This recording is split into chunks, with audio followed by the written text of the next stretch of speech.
Pasemos ahora a un tema un poco más general de excitación impulsiva, que es excitación por impacto, que en algunos puntos coincide porque se define como una excitación también de corta duración, no periódica, con altos niveles de amplitud, pero van a, digamos que va a caer en otras categorías porque hay diferentes niveles de duración y aquí pudiera ser considerable, no como en el caso del impulso, en el cual es muy baja, y esto va a tener otras consecuencias.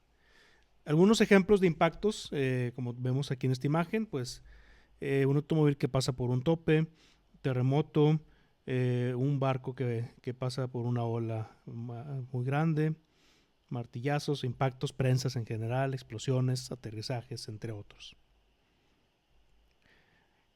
La cuestión con los impactos es que los modelos matemáticos pueden ser muy variados dependiendo del tipo de entrada y el tipo de respuesta que se busque. Normalmente, para iniciar, volvemos a analizar el sistema subamortiguado, dado que aquí el efecto del amortiguamiento es muy bajo, comparado con el efecto del amortiguamiento en sistemas armónicos. Por ejemplo, aquí tenemos el primer caso, es una fuerza impulsiva.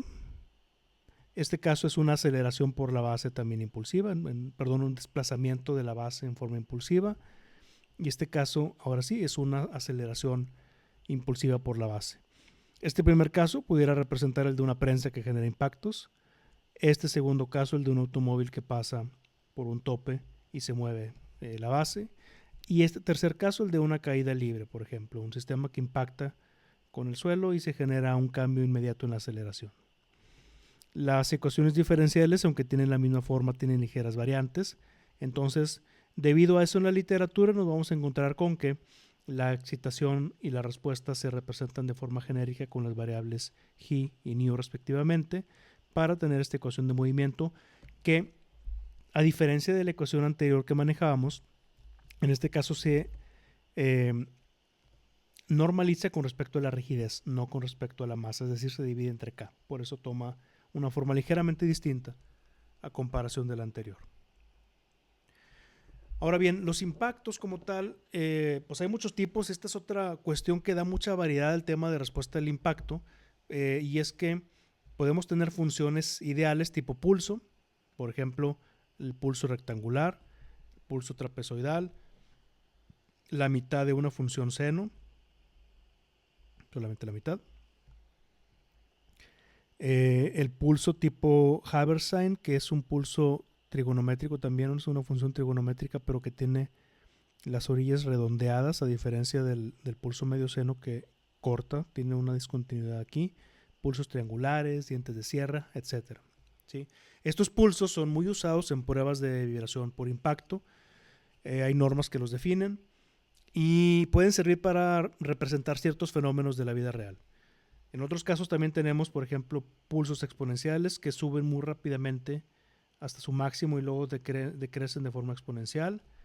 Y también, sobre todo para aplicaciones de terremotos y movimientos en edificios, se pueden estudiar pulsos que son un ciclo completo de funciones sinusoidales sin amortiguamiento o decrecientes amortiguantes, pero siguen siendo transitorias, no periódicas, porque pasa un pulso, un ciclo o un decremento y se acaba.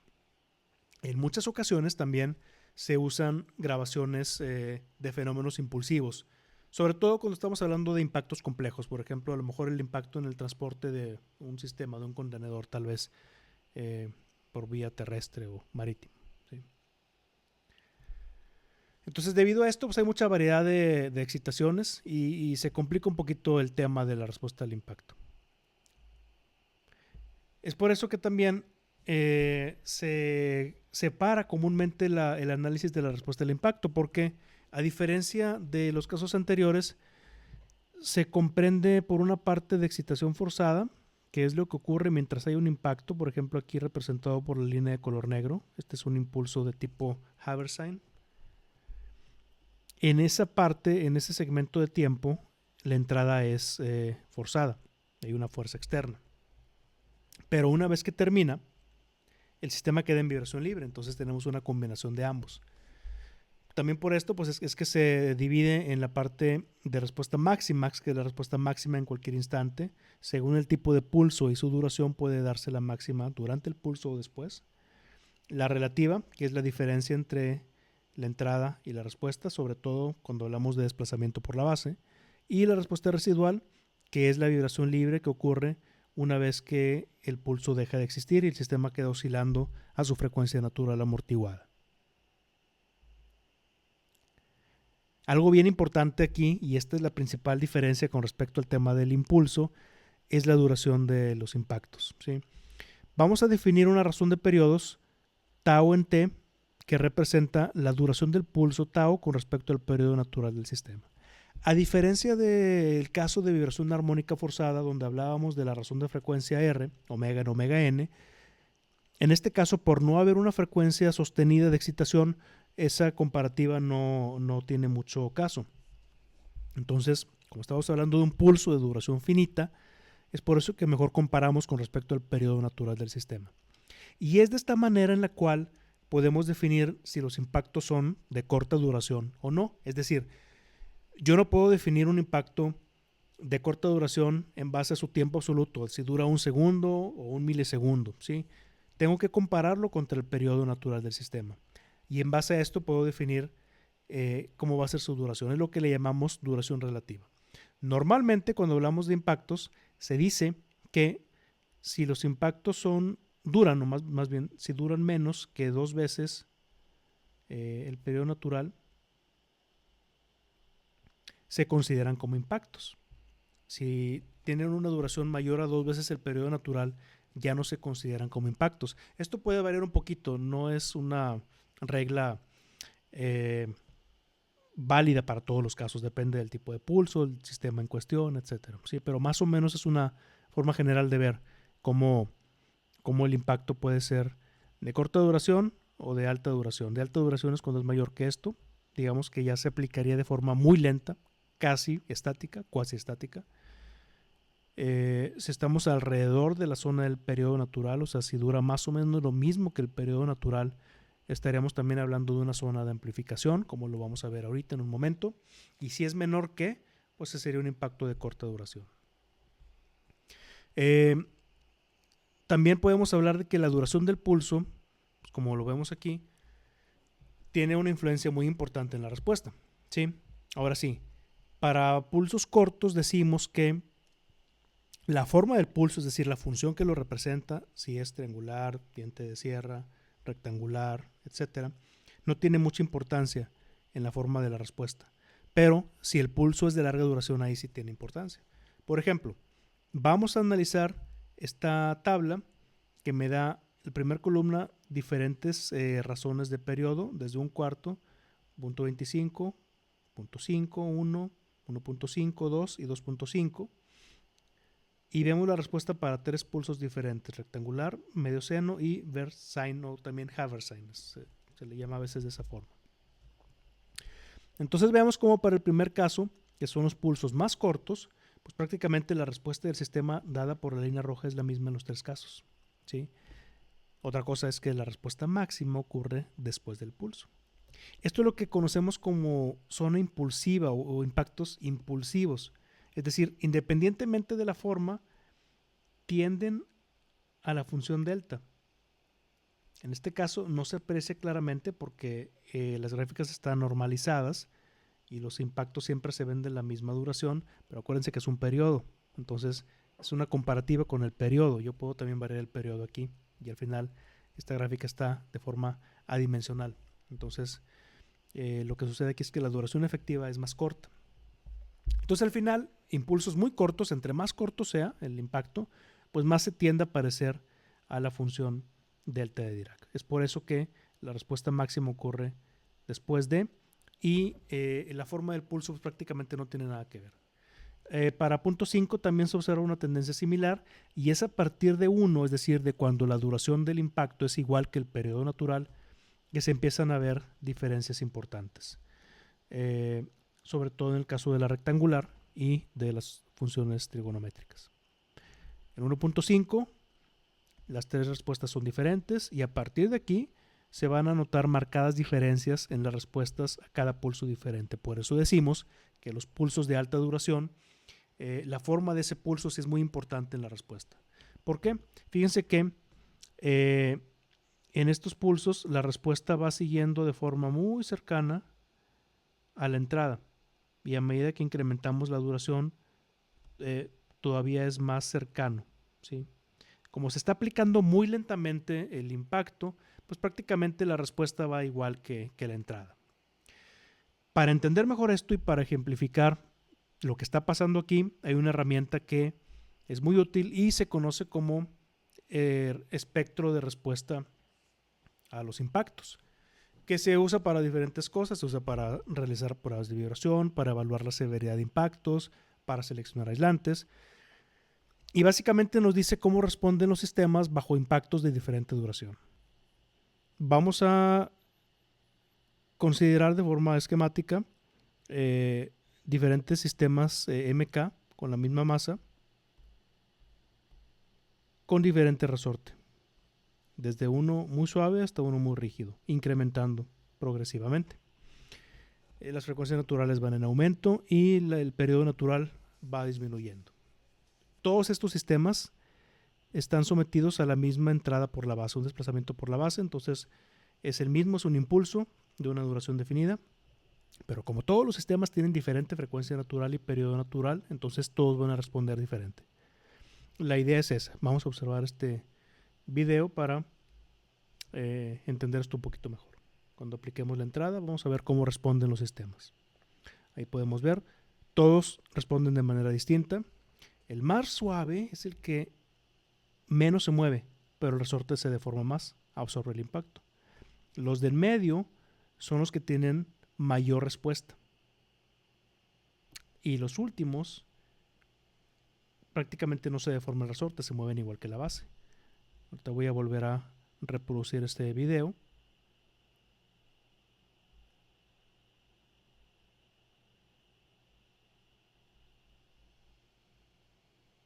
Para apreciar esto de mejor manera.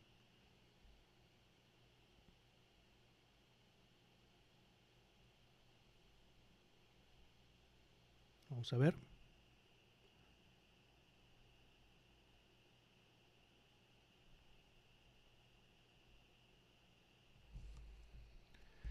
Lo que voy a hacer ahora es establecer cuál es la respuesta de cada sistema, la respuesta máxima, no tanto la historia en tiempo. Es decir, veo la historia en tiempo, pero de la historia en tiempo tomo la máxima.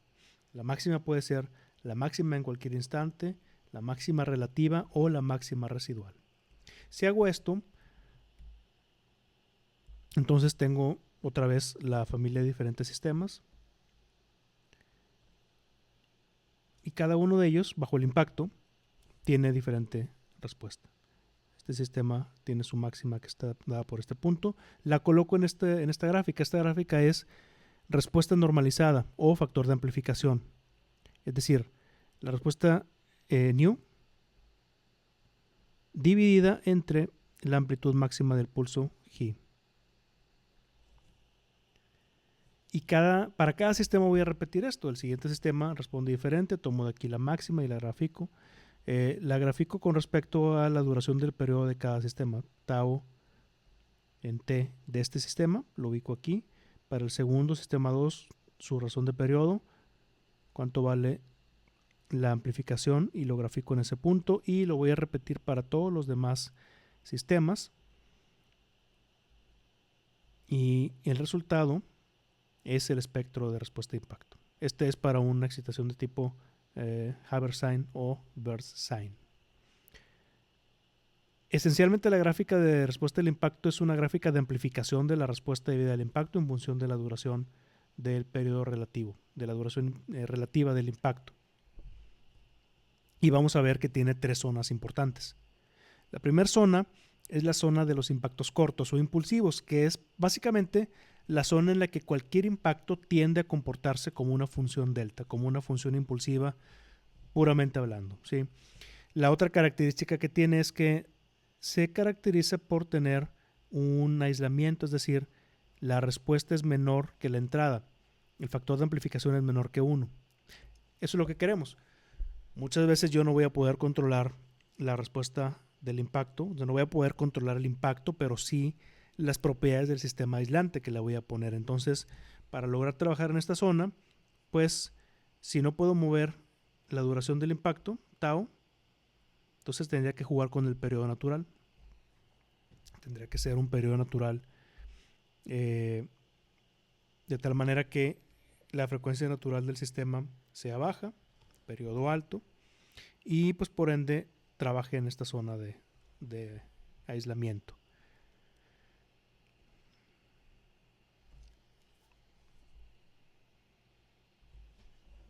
Seguimos con la zona de amplificación. En esta zona de amplificación, la respuesta es mayor que la entrada. Se amplifica. Mayor que 1. ¿Sí? Y más o menos se ubica en duraciones relativas de entre 0.25 y de 0.2, aunque como podemos ver aquí, pues en realidad en algunos casos se extiende. Por ejemplo, aquí hasta 3 más o menos. ¿Sí? Es la zona análoga a la resonancia. Es una zona en la cual pues el sistema tiene un comportamiento amplificado. El periodo natural es similar a la duración del impacto y digamos que es análogo a la resonancia. Y por último, para impactos de larga duración tenemos la zona cuasistática.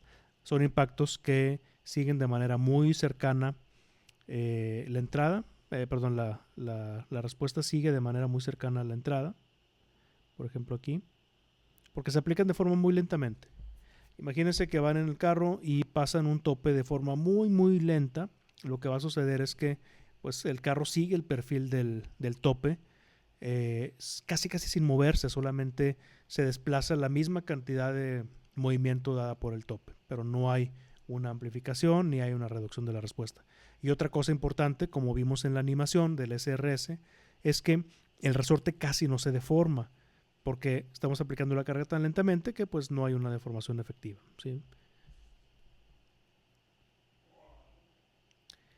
Para diferentes pulsos tenemos diferentes SRS, hay familias de gráficas para cada uno de ellos, por ejemplo para el rectangular, para el de medio seno, Bersine, cicloidal, que es otro pulso de la familia trigonométrica. Y también se pueden establecer en función de la respuesta máxima en cualquier instante, que pueda ser durante el pulso o después de, por la línea continua, la respuesta residual por la línea quebrada y la respuesta relativa por esta línea que está aquí, que en algunos casos pues vemos claramente que coincide. Recordando, este factor se llama factor de amplificación, la respuesta impulsiva normalizada con respecto a la máxima entrada del pulso, o sea, la amplitud máxima del pulso. ¿Sí? Y también es importante mencionar la carga dinámica. La carga dinámica se define como el factor de amplificación que multiplica a la masa del sistema por la aceleración del pulso, es decir, la máxima amplitud que tenemos aquí.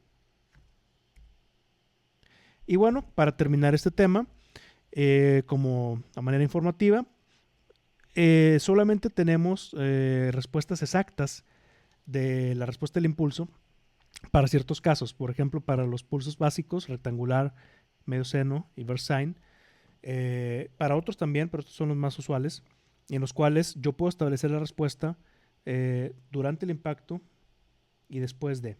¿Sí? Por ejemplo, aquí, esta primera parte representa la respuesta mientras aplico el impacto y esta segunda parte una vez que termine el impacto. ¿Sí? Son formas ya cerradas, analíticas de la solución que puedo usar de manera directa. Para sistemas más complejos se vuelve un poquito tedioso esto y sobre todo cuando ponemos el amortiguamiento.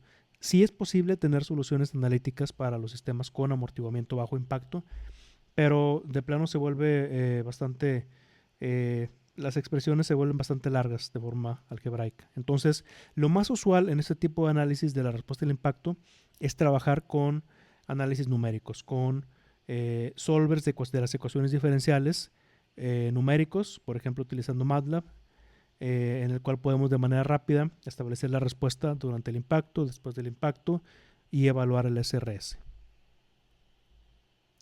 Con esto damos por terminado la tercera parte del capítulo 2. Muchas gracias.